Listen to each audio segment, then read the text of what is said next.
Good evening.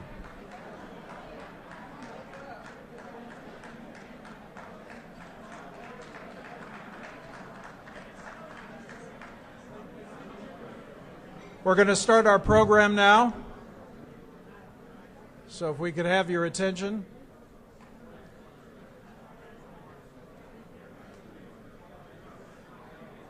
You can find a table.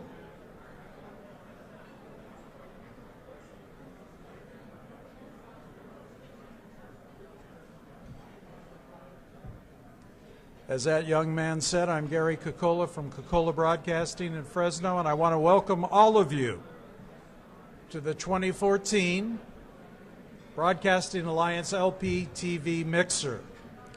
Thank you all for coming. We appreciate it. We can have a little silence, please. We're going to start the program now.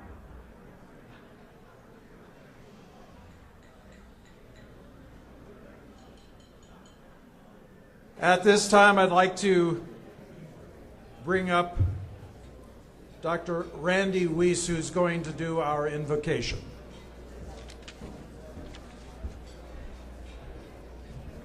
Good evening. Good evening. I am here to give thanks. Now, many of us have already eaten, so we're grateful to have food. I'm also here to give thanks for our friends who've come to join us tonight, for the vendors who are supporting this event, and the people who believe in the future of broadcasting, of LPTV in particular. I am an LPTV broadcaster. I happen to be a Christian broadcaster. Our company is minority, female-owned. My wife is in charge of everything.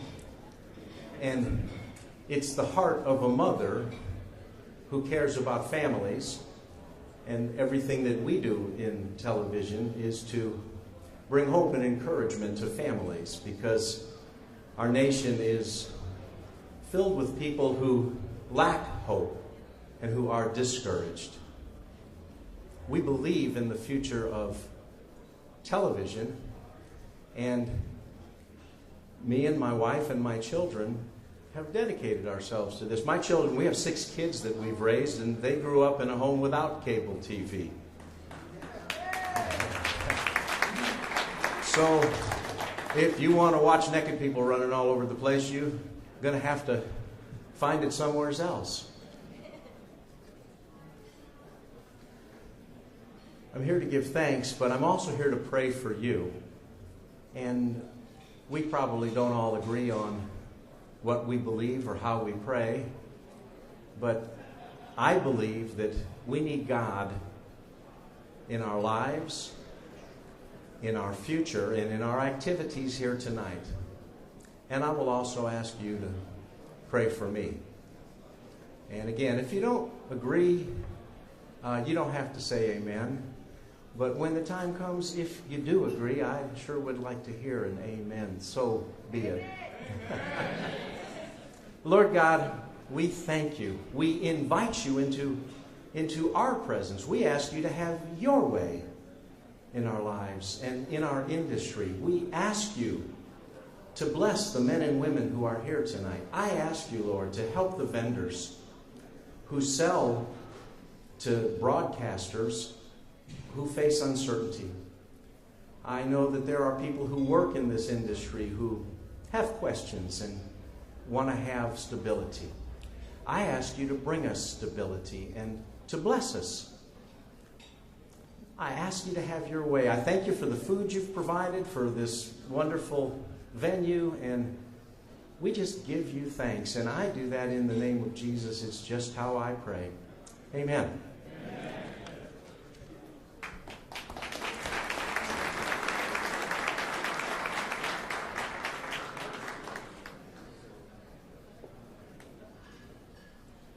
Hello, I'm Gordon Smith, President of the National Association of Broadcasters.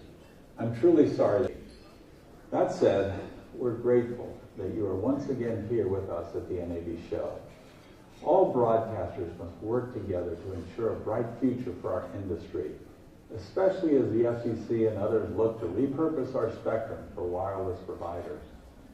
Low power stations and TV translators are integral to bringing the local news, weather, and information that so many Americans depend on each day.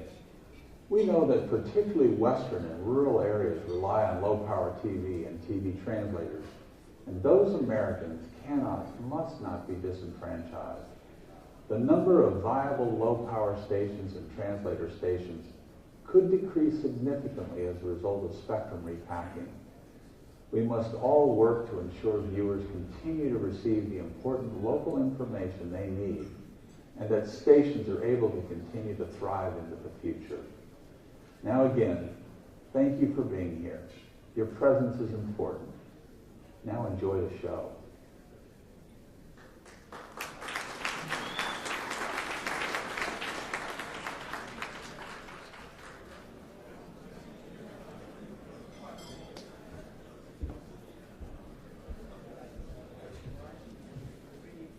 We've added something new this year, and that is an advisory board, and the Alliance has asked me to chair a subcommittee. So I'd like to introduce those of our new members that are here. I'd like to introduce the members of our subcommittee. So far, Mr. Warren Trumley, KAXT. Warren?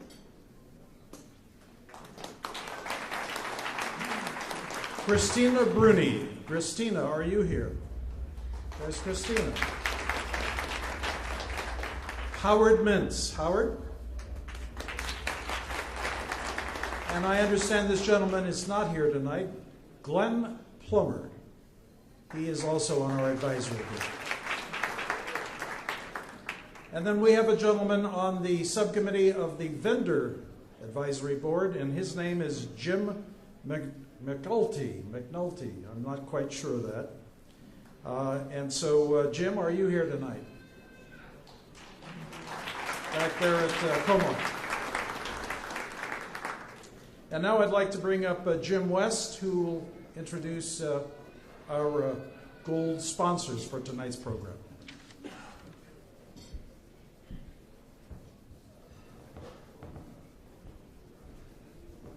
Thank you very much, Gary. As a founding member of the ATBA, we're very glad to be here tonight. And this is the second year that this event has been sponsored by the ATBA, and it would not be possible were it not for the many sponsors that you can see here and in the literature that brought you here this evening. We want to recognize from the podium some of our gold sponsors for the event. And first, we'd like to bring up from QVC, David Apostolic.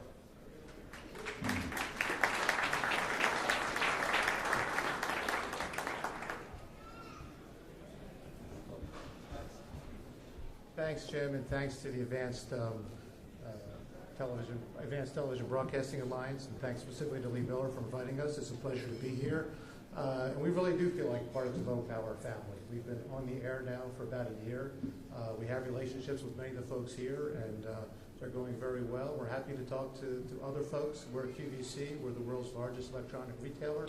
We have a booth over here. You've probably talked to one of our folks tonight. If you haven't, please stop by, and we're more than happy to talk to you. So thanks a lot.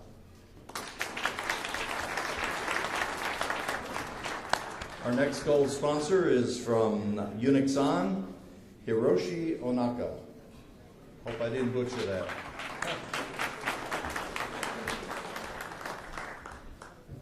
Thank you, Jim, and thank you, Luis. It's my honor to be here. Unixon is the Japanese company, and to be global services, we just incorporate the U.S. offices here in Washington. What we do is that a software company for the traffic system for TV stations. So we have been supplying our solution for all major and local TV stations in Japan. And prior to launch the traffic system, this year we are already launched the fast file transfer systems, which we call the Storm. but don't worry about it, we don't blow away your houses. So it does the fast fire transfer system, and as an example, we just finished the Sochi Winter Olympics. More than 90 Japanese TV broadcaster stations use our solution to send their contents from Russia to Japan.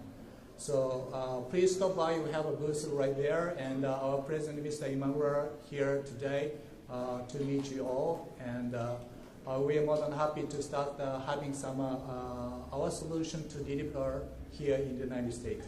Thanks so much.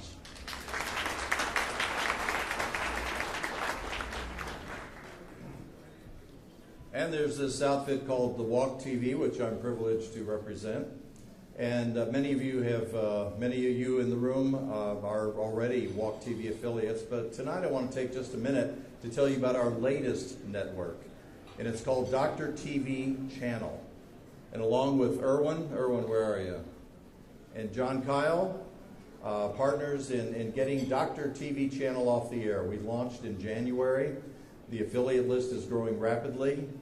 We feel we have a business plan for local broadcasters that's going to be a big winner and a moneymaker for you.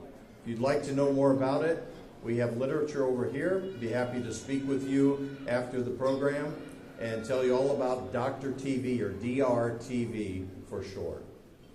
It is my distinct privilege to announce for the very first time in the annals of this meeting a special award.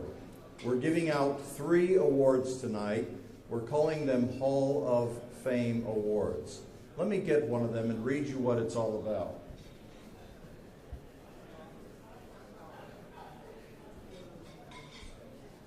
It reads, the ATBA Hall of Fame Award, presented for making a significant and lasting contribution to the LPTV broadcast industry. Rod Payne, the chairman of ATBA, if you would come up, and also Lewis, you'll be making the presentation. And I'm pleased to announce the first of the 3 recipients that we honor here tonight.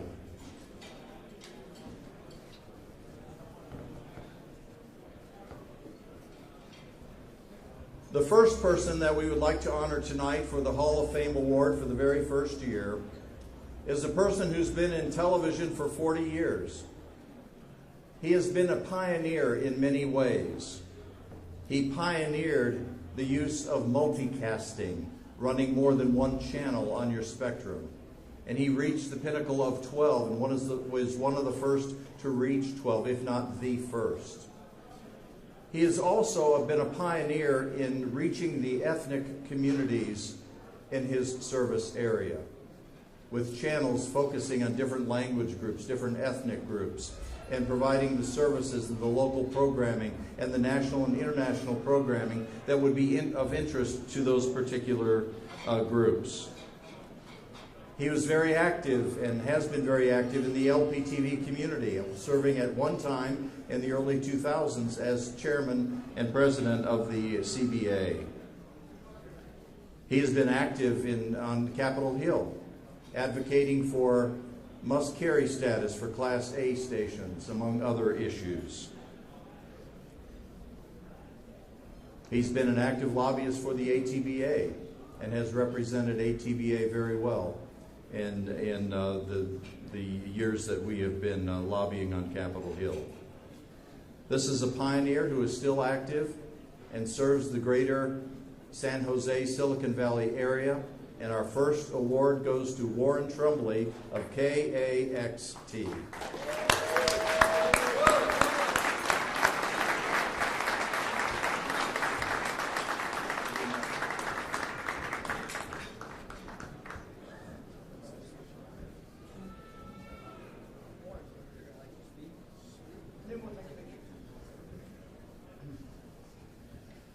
Wow, this is a total surprise.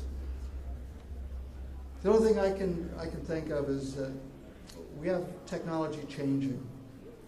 And if we embrace that technology and use it to our benefit, we can all grow and improve everything that we do. The idea of multicasting came to me praying one morning and I'm doing all these multiple channels. And I realized that with digital television, we could split that up. And there's more room and more can be done. There's technology's increasing all the time. So 12 channels, 15 channels, 18 channels, 20 channels. We need to look at how we can use those channels to best serve our marketplace and to build revenue streams for the TV stations. So I want to thank you so much for this award. Congratulations. I have nothing prepared. Thank you.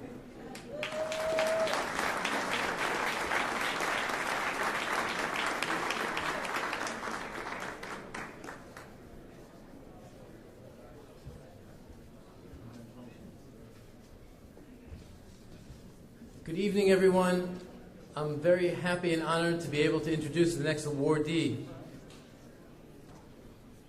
This particular individual I have known for about 25 years, and it's been a terrific relationship.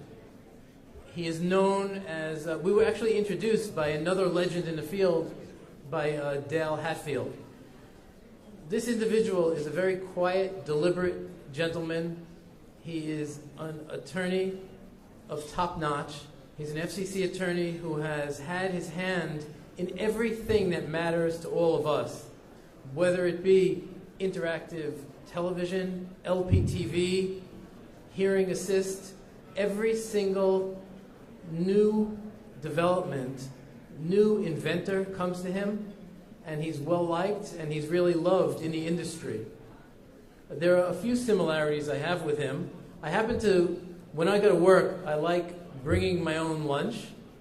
It just so happens that this individual, he likes bringing his own lunch, and he's very, very specific, even to the bag. In fact, when the FCC has their what's called the brown bag luncheons, I believe that it was actually named after Peter Tannenwald. Peter, would you please come up and accept this award?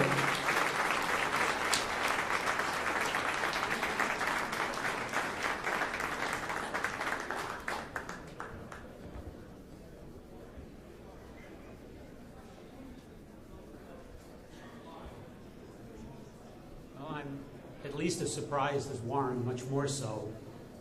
But all I can say is that I've been with this industry for a long time because I believe that the creation and the delivery of innovative content is an essential part of a free society and the economy of this country.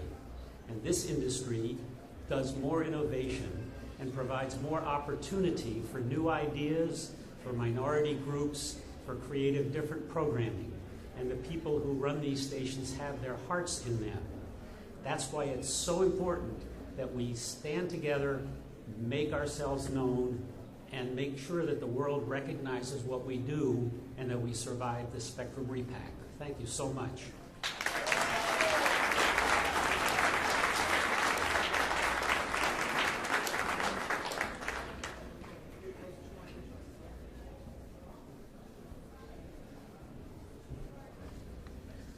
Good evening, I'm Jim McDonald. I'm newly elected president of the National Translator Association and am associated with this group as well. I wanted to tell you a little bit about our strong alliance with the ATBA. I had the pleasure of meeting and working with Louis about 10 days ago in Washington, D.C. We together went to one of the congressional offices to help work on drafting some legislation associated with the repacking, and during the course of that trip I also worked the Hill, as they say, and visited 19 senatorial and congressional offices, during which time I spent time talking to staff people and whoever would listen at those offices, explaining the plight of our low-power TV and translator issues as they are faced by those of us as the repacking and auctions come to bear. I have shared some of these with the congressional people, and I will share with you what I have told some of them and some of the values and concerns that we share. In rural America, over-the-air TV may disappear if we're not careful. TV is going to be taken away in many areas by the FCC, and some of these channels used by translators and LPTV stations, the buyers will be the smartphone company. And in the process, some translators, some LPTV stations will lose their channels. They'll go off the air and they will not receive a dime from the sale. Businesses will be destroyed and viewers will lose TV programming. No local programming, no free TV programming, no news, no ETV, nothing for rural, elderly, low-income folks who have come to rely on our kind of TV. Congress needs to demand that the FCC justify using the TV channels that they take before they try to ask them to use other unused frequencies first. We need to ask the FCC to avoid taking TV channels where they're known to be in use by any licensee, including translator stations and LPTVs. And when any TV channel is sold, perhaps they can find a way to help reimburse the person who loses out as a result. And finally, we can ask the FCC to consider revising its interference standards to allow LPTV stations and translators to change channels or move a little bit more easily. One of the pioneers in this industry, and the man whom we recognize tonight, is somebody who kind of caused our industry to happen.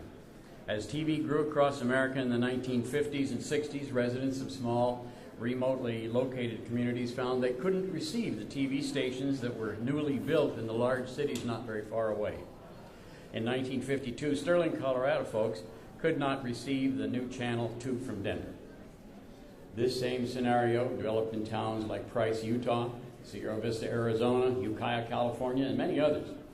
A creative group of TV engineers, radio hobbyists, and mountain men put their heads together and they devised a simple solution. On hills above some of these small towns, a large receiving antenna was erected to capture the distant TV signal, and they retransmitted it on a different channel with enough power just to cover the small town.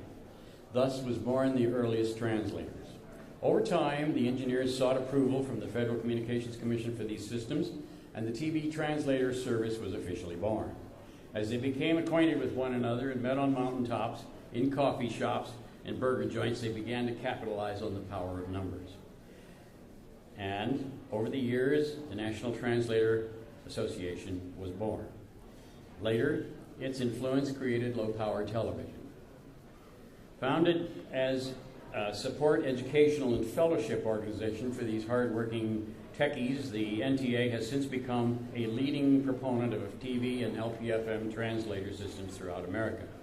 Today, we continue to fight together for the opportunity to bring TV programs to smaller communities and demographics. We face the existential threat of the FCC selling the spectrum out from under our viewers. ATBA and the NTA has been truly fortunate to have had Byron St. Clair as an inspiration and fearless leader for these past 60-odd years. Not all know his history and record of achievement in our industry, so here's a capsule summary of the man we fondly call Doc. Byron received his BSEE and MS in physics from Columbia University and his PhD in physics from Syracuse University after his military service. He held leadership positions at Racal, Hammarlund, and Adler.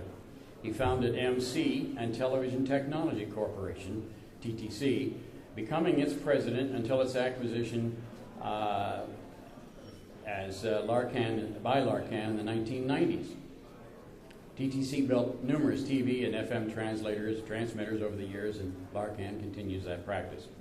Not as well documented are the years Byron spent trudging up and down mountainsides of the West, fastening antennas to poles, buildings, and towers, installing and testing transmitters, translators, and feed lines. When not testing and devising translators, he worked with the FCC to refine translator rules, established the LPTV rules, and wrote numerous articles, papers, and presentations to bring our industry to the attention of regulators, viewers, listeners, and the many broadcasters who use translators to this day. As he approaches 90 years old this year, he continues his consulting practice. In our industry, there's a saying, show me an engineer with a little dirt under his nails and I'll show you someone who knows what he's doing.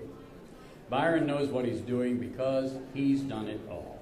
He built the translator and LPTV industry that we are now fighting hard to protect now and into the future. And he will be right alongside us every step of the way. I give you Byron St. Clair.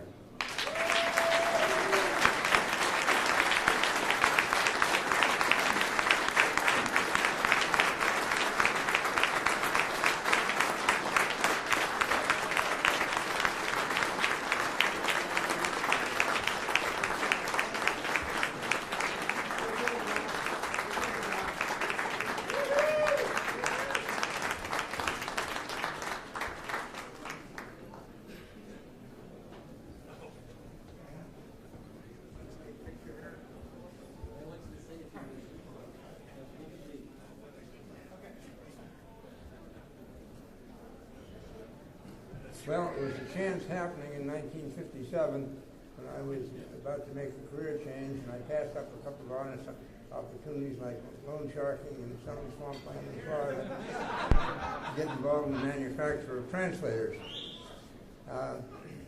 It's been good career-wise, but the most important thing is the hundreds and hundreds of friends that I've made in the course of helping them with their translator problems. I cannot think of any better career that I could possibly have embarked on based on these many friendships. Thank you.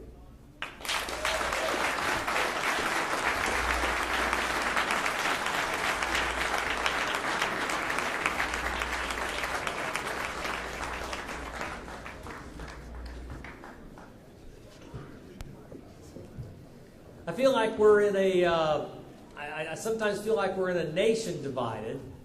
But I feel like we're in a room divided, and I want to be inclusive. So I want to invite the folks in the back of the room to participate with us this evening.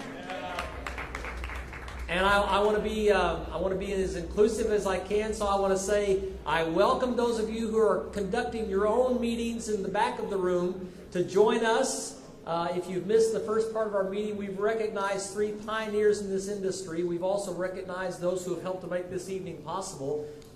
I want to talk to you a little bit about the Advanced Television Broadcasting Alliance. We are an alliance. We are not just me. I often say to anybody that will ask, I am a figurehead. I represent a vast group of people who represent an even larger group of people. We represent Americans of every stripe, of every nationality, of every religious persuasion, of every ideology, theology, philosophy, and any other ology you can think of. But we are the most independent group of people that probably God ever put on this planet. And can I get an amen to that? Nobody got into low-power television because you thought like everybody else in your neighborhood, on your block, or in your school grade. Especially those folks in the back of the room, I want to say again, I know we're an independent group, but I want to try to get your attention if I could. I'm going to introduce to you our board of directors, and I want you to understand as I introduce these folks that they represent, along with what Gary Kokola, as he was gracious enough to introduce our new advisory board, and I'm very thankful to every one of you who are serving on it. We spoke on the phone or emailed just this last week, and you don't know who I am. But I emailed you and asked you to be on this committee. I want to say thank you to every one of you who are part of this great endeavor, regardless of whether or not you're part of the Broadcasting Alliance. And I publicly want to say how much I appreciate everyone who is trying to help not save this industry, but make provision for a greater national dialogue in the years to come. And I appreciate them very much. I want to introduce, if I may, then our board of directors, because as an organization, we are governed by a board. We meet regularly. We have phone conversations. I was elected by the board of directors. The board of directors also secured our national director now, and you're going to be introduced to Louis Libin in just a few moments. But I want to say what a privilege it is to serve alongside every one of these people. Our staff at our national organization is Louis Libin, who's our executive director, and he was just up here a moment ago. He's over here to your far right, my far left.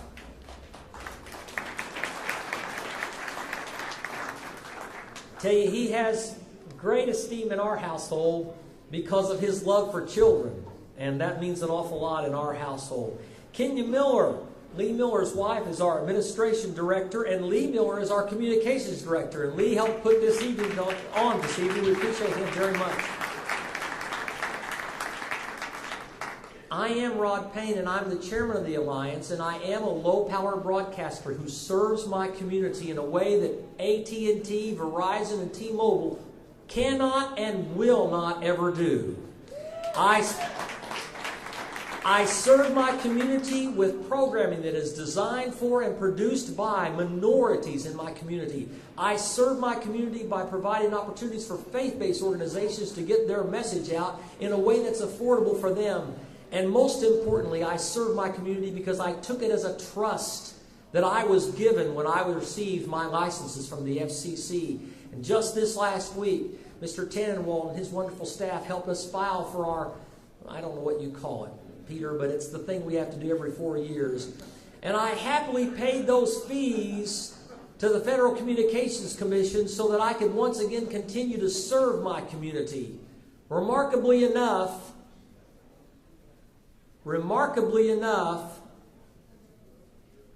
I'm just about to capture most of the room, Erwin. I'm really, really close. I'm really, really close. I feel like the kid that was playing horseshoes. If it's grenades, I'm really close. Remarkably enough, they're willing to take my money for those fees, but they're not willing to recognize me as an integral part of the national communication dialogue.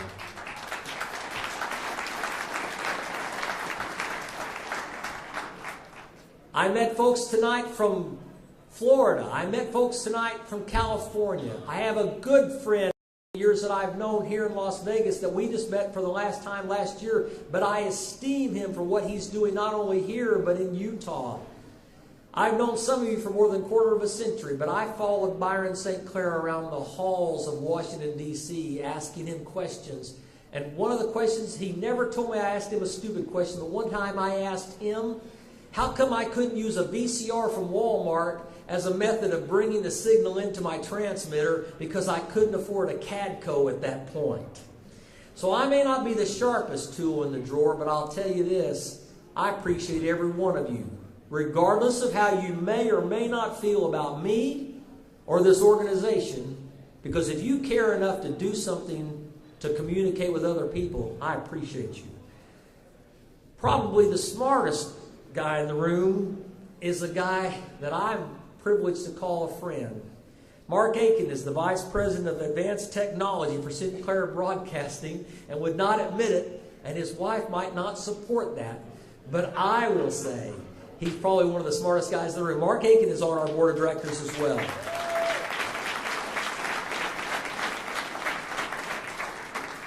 This is Carl Klaus, who represents for me virtually everything I have in my shop, because he is with the marketing department of Hitachi of the United States of America. But it's not just Hitachi anymore. It's linear transmitters. And it's a full line of amazing products. And I appreciate you so much, Carl, and the willingness that Hitachi has been to serve on this board of directors and to put you in that position. And I thank you very much. Perry Priestley is another, he's not an old friend, he's a young man still. Where is Perry? Perry, are you here in the room? He's working the door. Come, bring Perry Priestley in. I think everybody needs to see him, and they'd love to hear him talk. Here's Perry Priestley. He's the Senior Vice President of Broadcast Operations for DTV America. No, he's not. No, he's not. He's the CEO of Anyway Communications. And Anyway was one of our big sponsors. Yeah, that's what happens when I'm trying to read this. I should have had Mr. Obama's teleprompter here. I could have done a lot better job. I might have made you understand the auction if I'd had that teleprompter. Perry, thank you so much for being here, and thanks anyway as well for everything you guys are doing. Erwin Pottiser, on the other hand, is the Senior Vice President of Broadcast Operations for DTV America.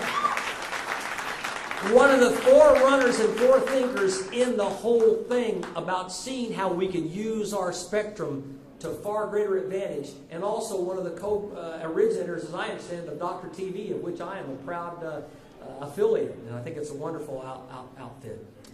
We recognized Dr. Byron St. Clair a minute ago. He's the President Emeritus of the National Translator Association. He is an active LPTV and translator engineering consultant, and I'm telling you this, he is still consulting right now.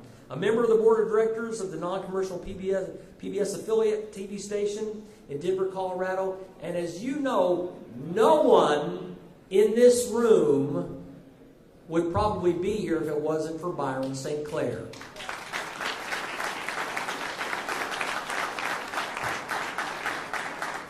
Dr. Randy Weiss is the owner of ICB TV. That stands for Excellence in Christian Communication or Christian Broadcasting.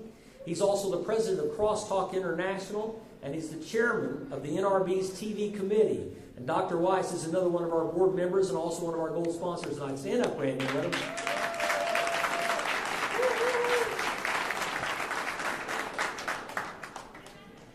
And finally, my privilege to introduce to you a man that's forgotten more about television than I'll ever know. And that's the problem, is that we just don't know why he keeps forgetting all these things. I just had to do it. Jim. This guy has been a dear friend of mine since the dawn of time, and I carry his networks proudly on my stations in Wichita Falls because he's a man of integrity. And when he says it, he means it. And when he says it will occur, it occurs. The other wonderful thing about him is he's a newlywed, and I just think he's crazy, head over heels in love. So I want to say thank you very much to the president of the Walk TV, Mr. Jim West. Jim, stand up, please.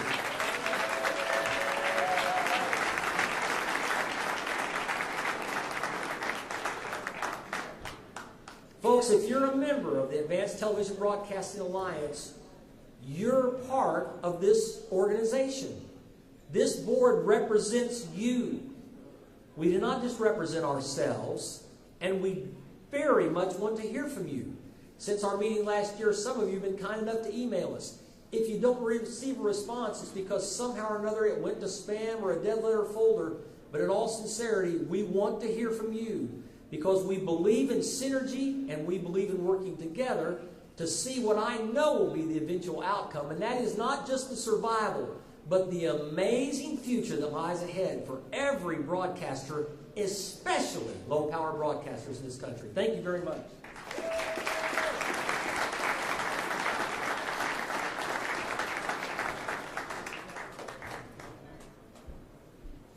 Okay, actually, because I'm going to take care of just one quick piece of business. Because we're about to enter the 20 most important minutes of this meeting because of our next speaker. So I'm going to ask everyone, because we're in such a big room, which is a good thing because we've grown, clearly we're going to have to get more speakers so that people in the back can hear us. But for those that can hear my voice, please turn to the people in the back and just go, shh. So for those in the back, we really need you to pay attention for the next few minutes. And Rod, thanks for those kind words about me, but no, I wasn't a forerunner, but I see opportunity. And I'm running with it now. And that's what this is all about. It's about not just the present, but it's about the future. And I was the chairman a year ago, and Rod's chairman now, but they asked me to take one duty this past year, which was to head up the search committee for an executive director.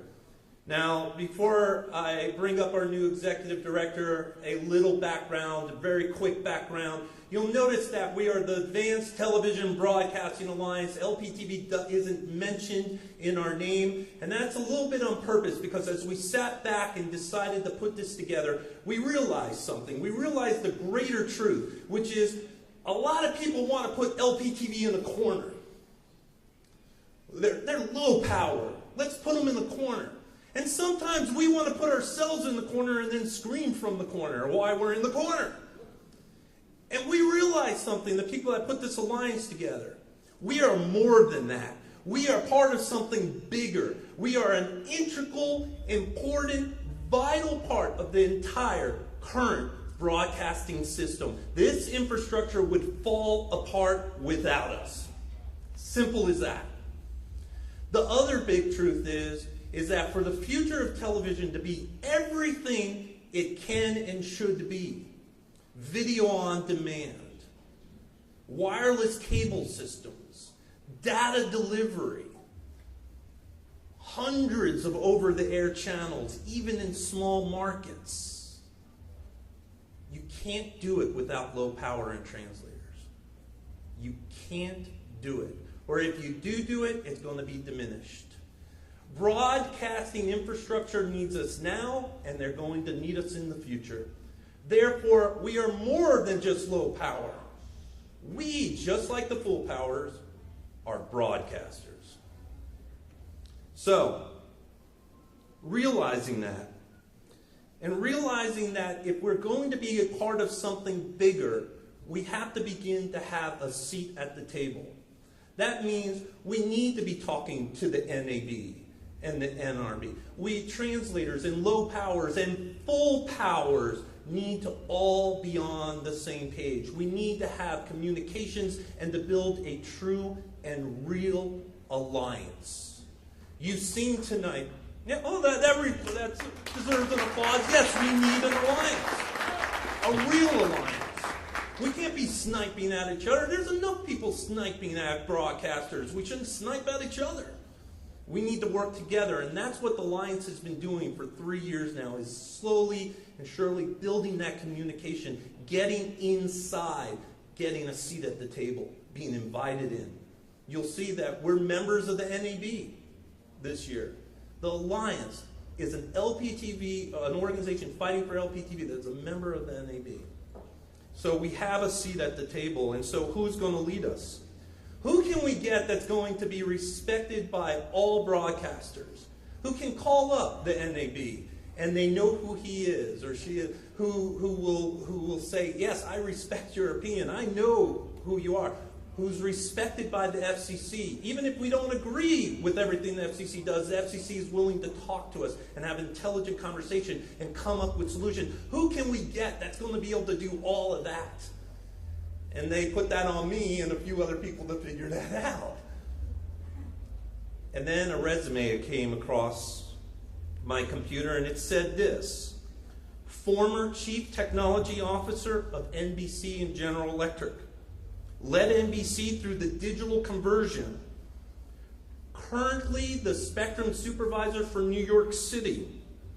Clients include ABC, CBS, NFL, NBA, PGA, and the Olympics.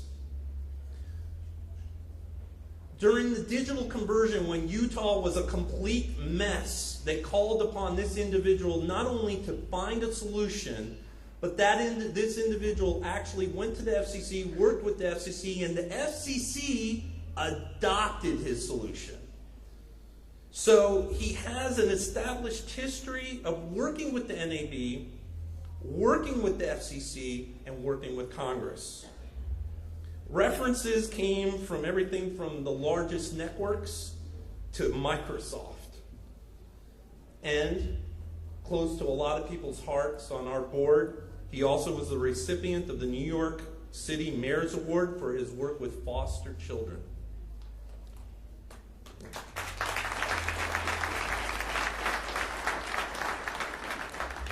You will notice, by the way, the name on that resume was Louis Libin.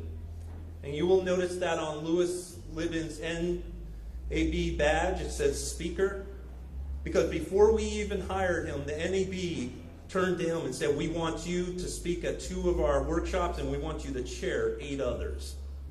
That's the type of individual now that's in Washington saying the words LPTV, translators, and about the future of television. So please, with a loud applause, welcome the first Executive Director of the Advanced Television Broadcasting Alliance, Louis Libin.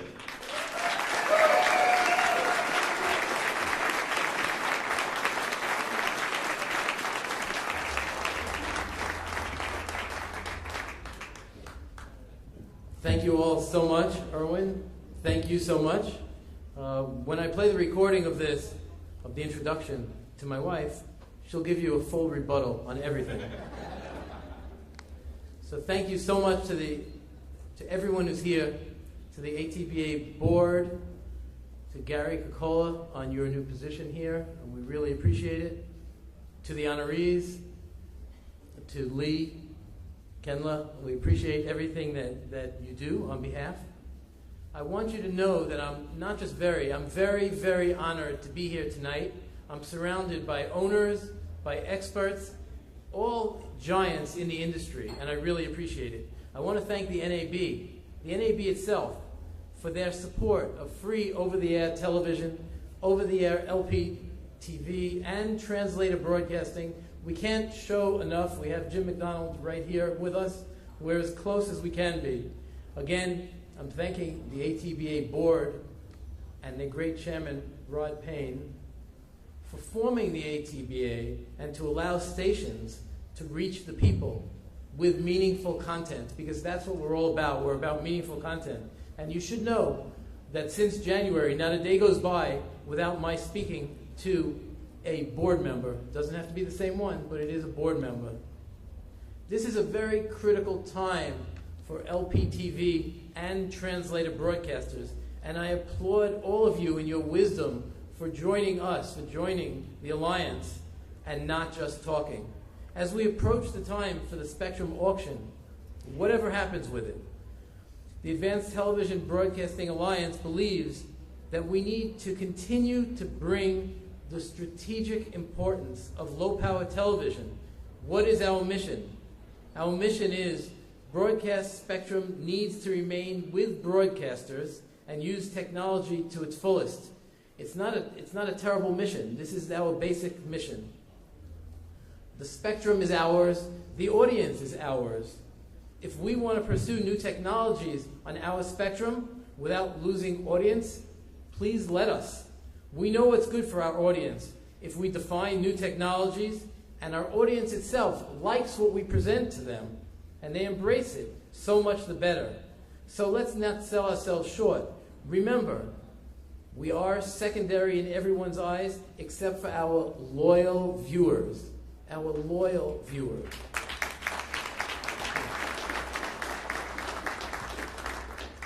This event tonight, however, is the time for us to celebrate. It's not to argue, to wage war, to pontificate. Tonight, we show honor to our new Hall of Famers who are giants in the industry, and we celebrate all of you, the great vocation of LPTV. We're proud to have been associated with such experts and great people, and we will continue this relationship for many years. Believe it or not, we're gaining new members. We're gaining new board members. We're gaining new advisory board members. We're a little bit on a roll, so it's not too shabby.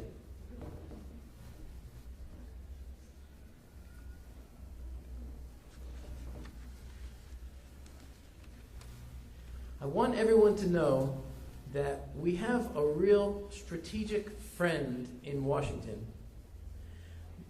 FCC Commissioner and former Chairwoman Clyburn has said that she is definitely concerned that diversity may be impacted by the incentive auctions if they encourage broadcasters now serving minority communities to give up their spectrum. Those words are golden to us. They mean everything. I would like everyone to please turn around and welcome Commissioner Clyburn to our presence.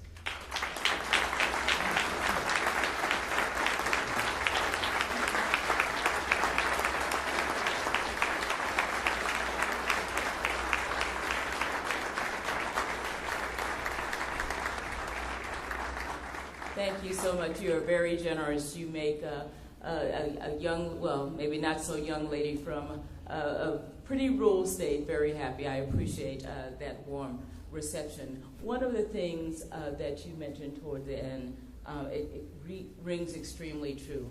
I do believe in diversity, but I take a very broad view and definition when I use the word diversity.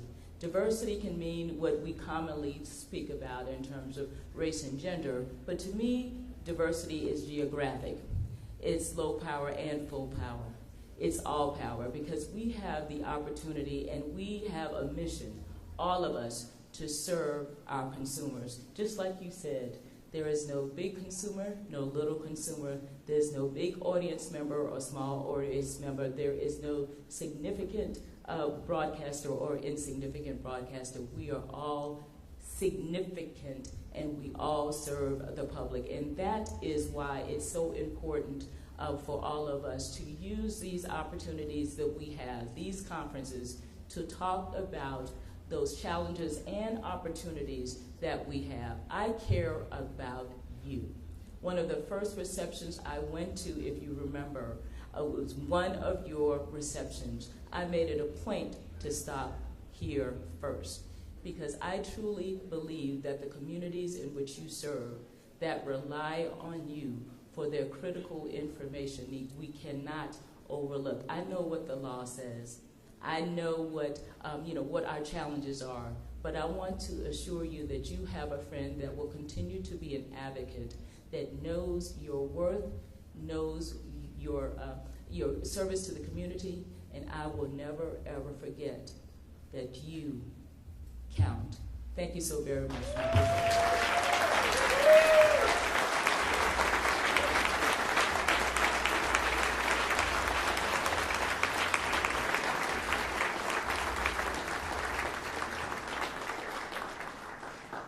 Commissioner Clyburn, thank you so much. We're so honored. And again, I really want to thank you on behalf of all the broadcasters in the room. I think that you've done something terrific, and you've really shown us that you care. Thank you so much.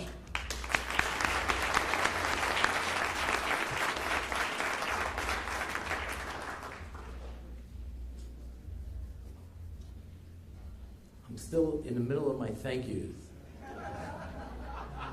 So I'm coming back to thanking the NAB with the Honorable Gordon Smith for his warm words. In fact, today, in his keynote address, Gordon Smith said he wants no harm to broadcasters, and I lost track of the number of times that he used the word localism, so I thought that was amazing.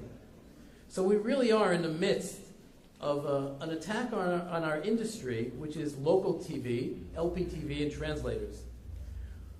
The issue has been that LPTV has never been the squeaky wheel. Not being the squeaky wheel, we've never been at the forefront of all the benefits and the handouts. Okay, but we do need our spectrum to survive.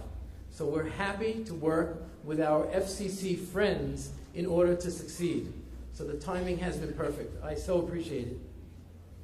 Jim McDonald from NTA, the National Translator Association, before told you about the lobbying. I have to tell you that watching Jim take a walk by himself down the lonely corridors of Congress made me wish in some way that we were working on the other side with the mobile providers, because they have scores and scores of lobbyists, and we have a couple of lonely souls who right now we believe that we're going to join together along with the higher power broadcasters to create a new math where 1 + 1 = 3 and finally be heard in Washington. What is our vision? Our vision is simple. It's to move strategically through Washington. So what do I mean by that? I have to explain.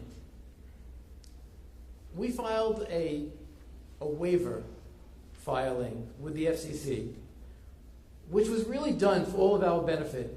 And yet, we did receive some flack for it from our own industry. And again, there are over 1,000 CPs that need extensions, and we filed a blanket waiver to make sure that none of them are excluded. So where do we stand with that waiver? Just to be sure. As of Friday, checking on the status of the waiver filing, all of the Media Bureau resources, meaning all of their people, are crunching on the order that they want to release this spring, and the suggestion was that we should not expect any action on this before the upcoming incentive auction order comes out. So we do continue to check on this, but we are before the Commission on a very important request. The second issue is, which we've been questioned on, is regarding Congressman Barton's office. So I'm bringing this up straightforward. It's complicated, but it's a work in progress. Congressman Barton has been very sympathetic to the plight of LPTV stations, and he was willing to sponsor a bill to try to push the FCC to make best efforts to accommodate LPTV stations. At Congressman Barton's suggestion, we drafted a proposed bill that would have been extremely helpful to us.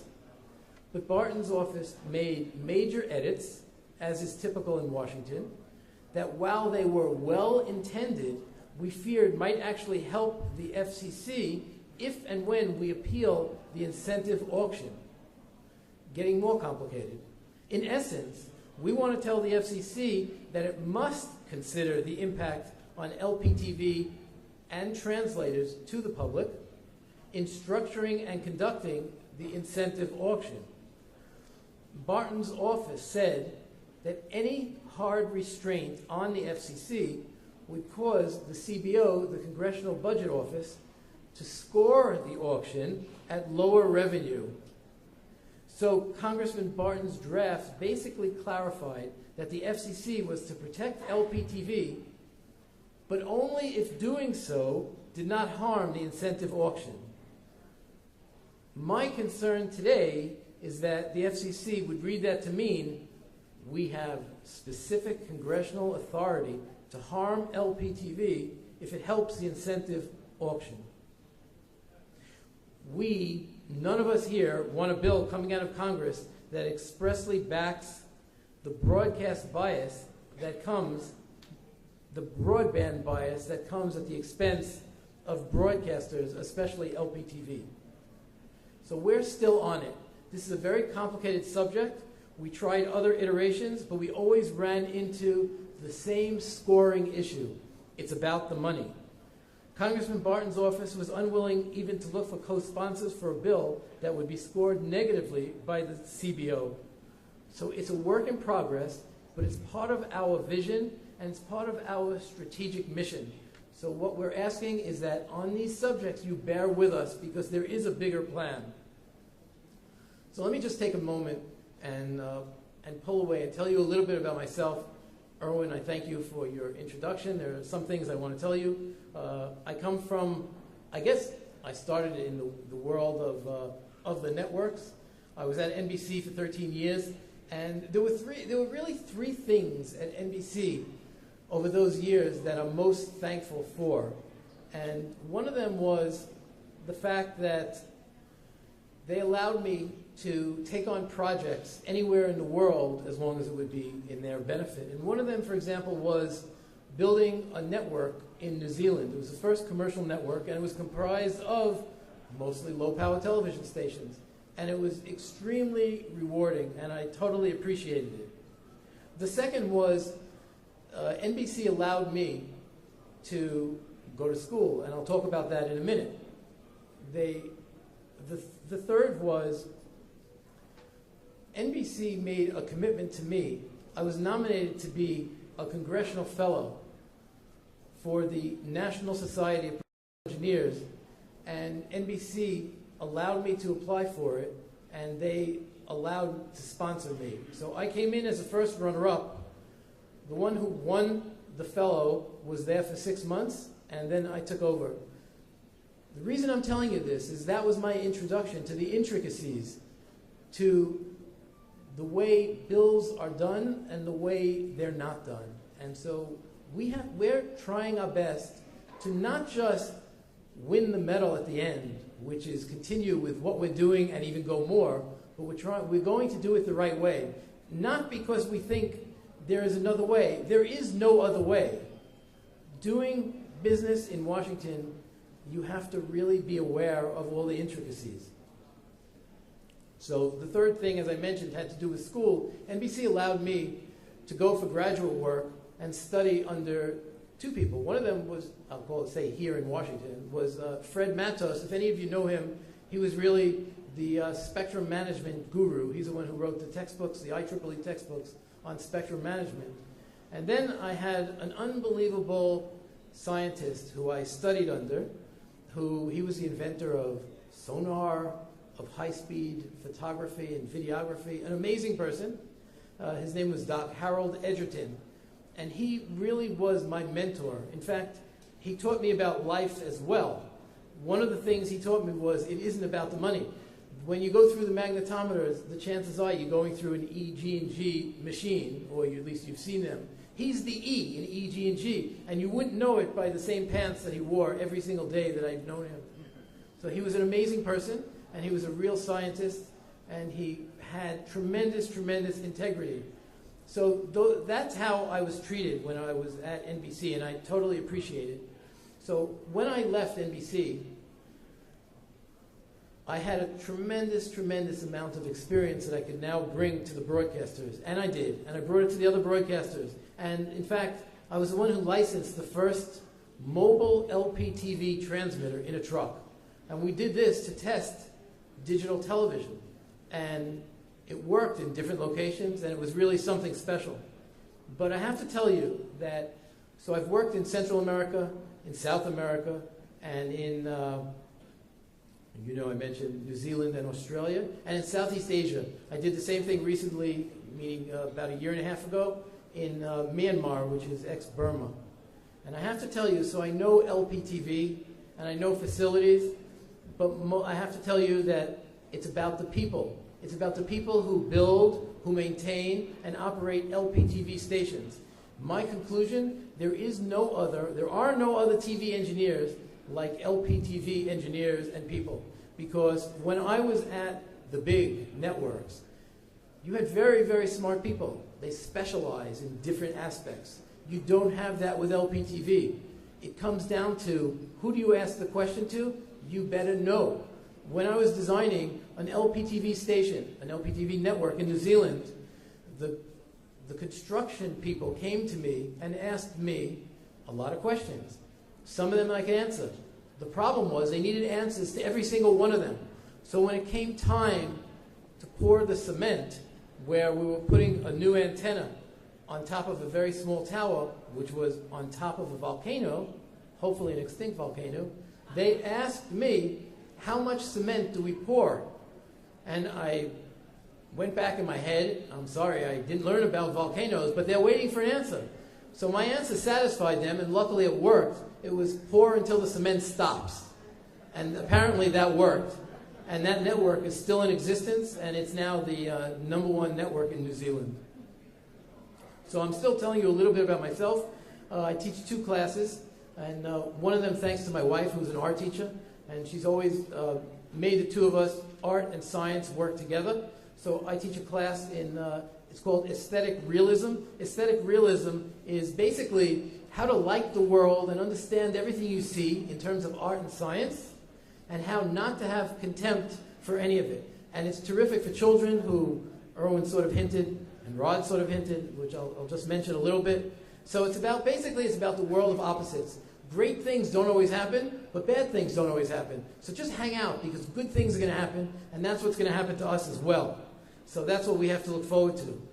So the other class that I'm teaching right now is really by Skype, and it's unbelievable. I'm having the best time. And that class is in media entrepreneurship.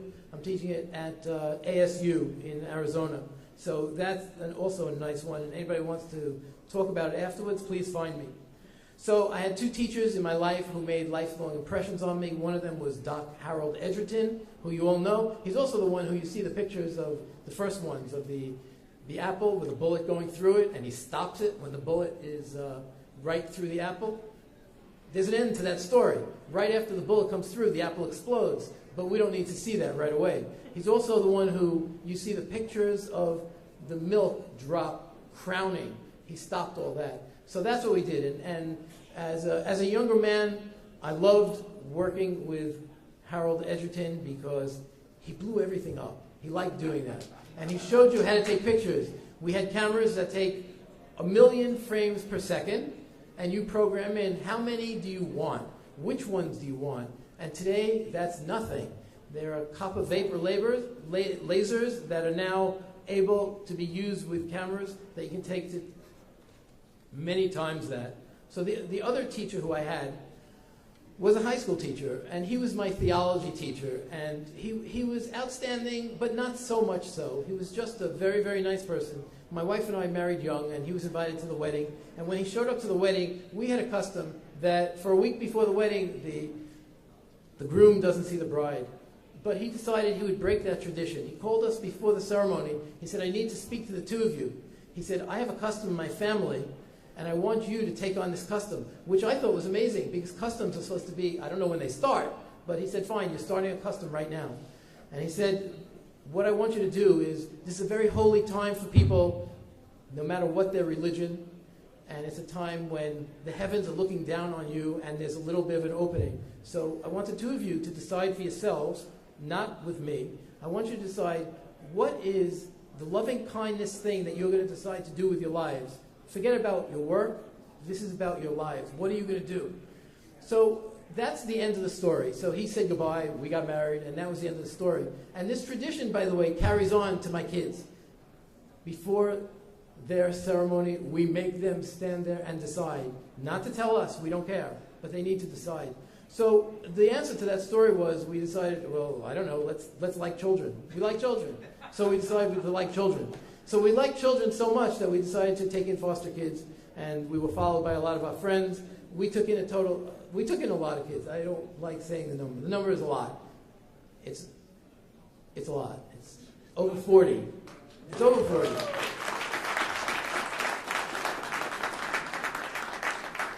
So I believe that we were blessed, but there still is the same yin-yang that we were talking about. So for every up, there's a down, but that's life, and it's inevitably, things happen, but you deal with it. And this is such a lesson for life. So I think that, we all consider ourselves very lucky. Coming back to what we're really here for, one of the latest projects that we took on was to document the story of LPTV. What is the story? Who is watching us, and what are they watching, and what benefits are they getting from it? Well, we have this survey. This survey continues. You can go to the website and you'll see. And we are getting the most amazing and intriguing stories. Great stories of all the good, of the great that LPTV and translators do. Our job right here is to communicate those stories to the regulators. The best stories come out of the small local stations. This is our place, interacting with the people, really interacting. Nobody else does it. AOL, they have their wonderful patch, which is a great, great idea, not successful. $500 million later, LPTV is beating them on localism. That's what we are. We're localism. It's about localism. It's about freedom. It's about freedom of speech. It's about freedom of religion. LPTV is about American genius and American ingenuity. The ATBA will now continue to survey our stations, and secondarily, I'm using that word, but most importantly, we're going to make recommendations on systems and solutions for our member stations. Make sure you're all members. That's a very big deal. We're going to be presenting interesting solutions that you might see around, if you look around the room here. We have our sponsors. We have more sponsors than we ever had. Again, thank you, sponsors. These sponsors have solutions that you really need to look at very closely. They allow for more efficient and effective solutions for us and our LPTV stations. Our content is eclectical, and without us, many vital issues would not reach the masses, from religious broadcasting to ethnic, local, hyperlocal, hobbyists, local sports, gospel music programs, old but good shows. Our American family needs to reemerge, and we can help. Yes, LPTV is here to stay. So I want everyone to look closely while you're at NAB. What are the next technologies? Will they help us? There's a lot of technologies here, some don't apply to us. Is the answer Ultra HD and 4K? How much resolution do we really need? 4K is pushing to totally eliminate the pixel altogether. Is that something that matters to us? This is very important, and we want to know from you as well. We all know ATSC 3.0 will likely be non-backwards compatible with today's DTV standard. So we want all of us to please stay open towards flexible use.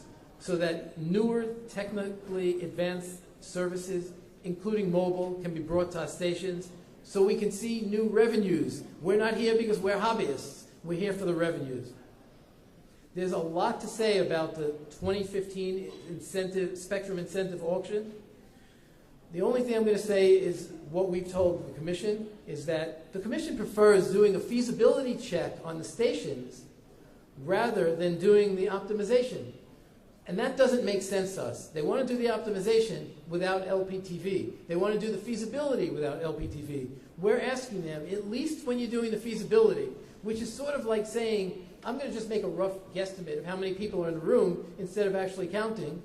So when you're doing that feasibility, just the feasibility, start with that. Put LPTV in there. The feasibility needs to have LPTV and translators. That's a must for us. And I'm so happy that the Commissioner was here because we know how she feels.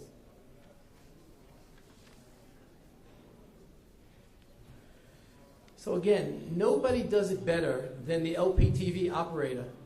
It's always easier to lament a problem than to find viable solutions. We have lamented. Some of us continue to. But now let's figure out where we are and how to find the solutions. We do have a big challenge in front of us. We, the ATBA, is up to it. We are. I predict good days ahead for our industry. So please remember, we need each other.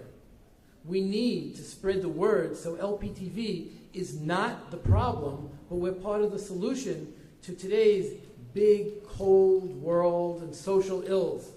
We celebrate together. If we take one word back, it's to celebrate. We fight together, and then we'll be successful together. LPTV is part of the solution, so please spread the word. So one last request to you. As you walk the halls of the NAB, please drop us an email on any equipment or systems that you might see that can benefit the other LPTV operators. We will build a report and distribute it to our members. So thank you all. I really appreciate it.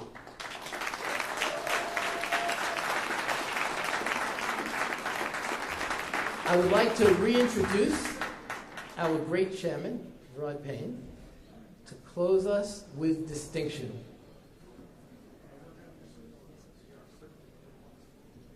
Thank you very much. Thank you, Louis. I thank you so much for being a part of this organization. And I thank you for the expertise that you bring here, and I thank you for the knowledge that you bring here, but most importantly, I thank you for the passion that you bring to this organization. Thank you very much. I appreciate it. Now, you don't want to run away, and in my condition, I couldn't, but you don't want to run away because we've got some incredible door prizes, and among those door prizes, I understand that our friends from QVC have a tablet that you're going to give away. Is that right? I cannot believe that. If I called in and I was nice to the host, would I get the tablet? Or no, that's not how it works. Okay. Hey, I want to wrap things up before we do the door prizes by asking you to remember something. How many of you are old enough to remember the World War that was called World War II? Okay, only a couple of us. I think Jim McDonald's still in the room. So I think he was there. I don't know for sure. I'm a fan of history, and I enjoy reading history. And I love so much Winston Churchill when he once addressed a group of RAF fighters. Churchill was standing there and he was looking at these young men, and these young men were about ready to pledge their very lives in defense of England. But not only were they defending England, they were defending England's promise. Listen to me. They were defending the promise. You see, that's what the Advanced Television Broadcasting Alliance is doing. We're defending the promise. Because we believe, as I trust every one of you believes, that better days are ahead, that incredible technologies await us, and as some of our members have already proven, those technologies are here if we're just allowed to use them. If allowed to use them, low power and full power, and by the way, I've been harangued by some, I've been criticized by some, because I do count full Full Power Broadcasters as not only my friends, but my allies in this endeavor. Can I get any agreement from anyone here and members of this organization?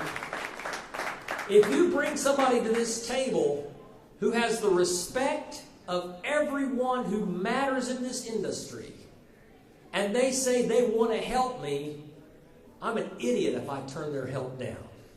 And I may be a lot of things, but I don't want to be accused of being an idiot. I appreciate the help that I'm receiving, the expertise that I'm receiving from my friends in Full Power Broadcasting, because they care in the same way that we care. But Churchill addressed those young men and he said, never in history have so many owed so few. You who are here tonight are few, I grant you, in number, but you serve hundreds of thousands, if not millions, across this great country. They may not understand, they may not recognize, they may not acknowledge at this point, but someday, I firmly believe this, 10 years from now, 15 years from now, however long it takes, those of us who are still on this side of the earth are going to look back and we're going to say, I was there. I was there. And I valiantly believed in the promise. That's my hope for every one of you tonight. That's my belief in this organization. That's my belief and trust in other organizations that are not aligned with us, but want to see the same end result. And I appreciate every one of you very much, and thank you very much for coming. Now, don't leave, because my good friend Gary Kokola is going to give away some door prizes here.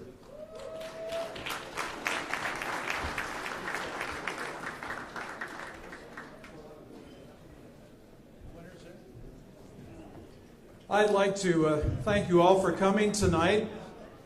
We appreciate your attendance. And one last time, let's give a round of applause to the vendors who were kind enough to help us put on this event tonight. Before you leave, take a walk around and say thank you. If you are a vendor and you've got some door prizes, if you'll come on up to the stage, if you've got a door prize to give away. Don't leave.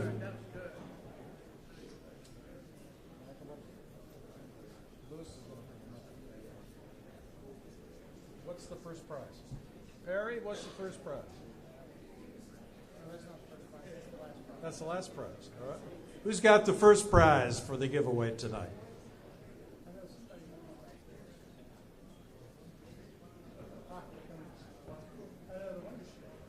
And who are these kind folks that are giving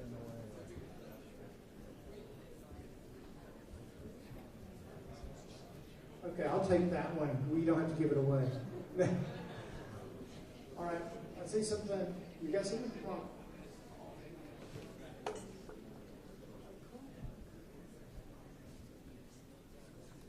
All right, Daniel, come up and from Alive.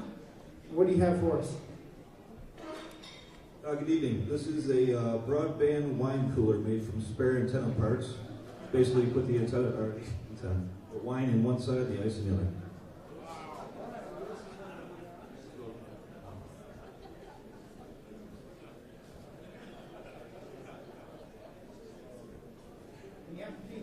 You must be present to win. Edward Kazarkanek. Is that right? From Monroe Electronics. Edward, are you in the room? Yes, he is. All right. You got a wine cooler. Do you drink wine? And the next gift is $25 gift certificate from QVC. And who is the lucky recipient?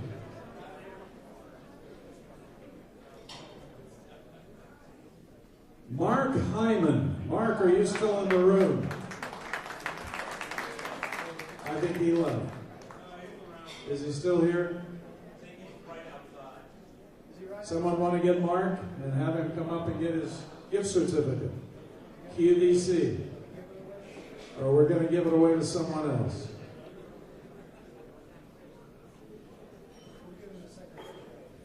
Yeah, we'll give him a second. We'll redraw if he doesn't show. And what else do we have here? From Anyway, a PowerMat wireless charging device. Anyway, right, from Perry Priestley's organization. David Fotheringham. Dave, where are you?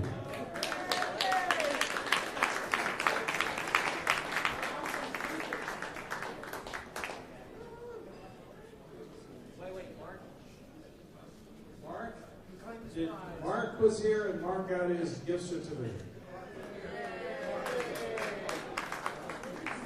One more gift certificate from QVC. Here's a $50 gift certificate. QVC, and that goes to?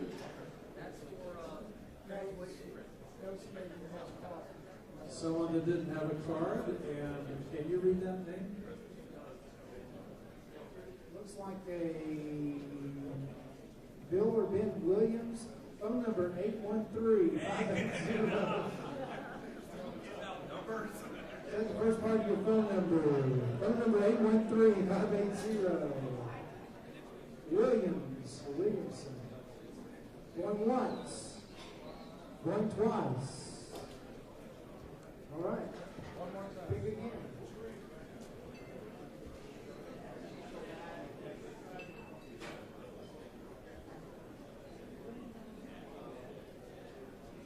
Donald Walker, Walker Consulting Solutions. Donald, are you here? Yeah, he's back there. Donald, okay, come up and get your QVC $50 gift certificate.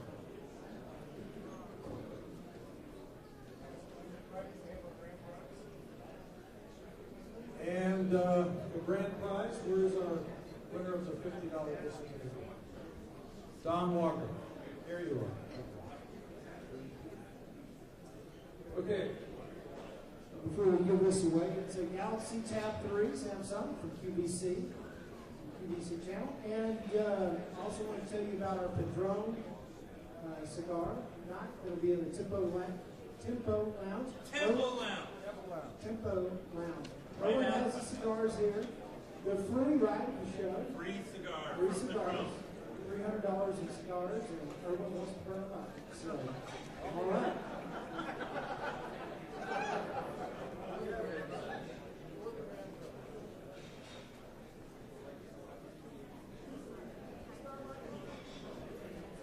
And the grand prize goes to John Heffron from Australia TV. John, where are you? I hope you didn't leave. Oh, no, there he is.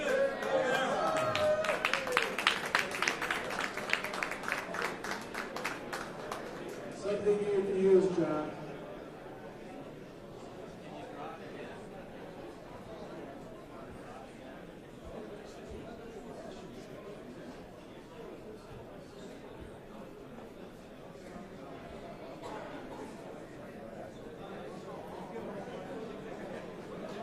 Australia TV, John Heffron. Libin Broadcasting. Thanks for coming tonight.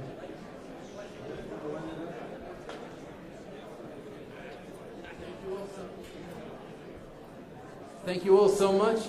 Enjoy the rest of the evening and enjoy the rest of the show. Thank you.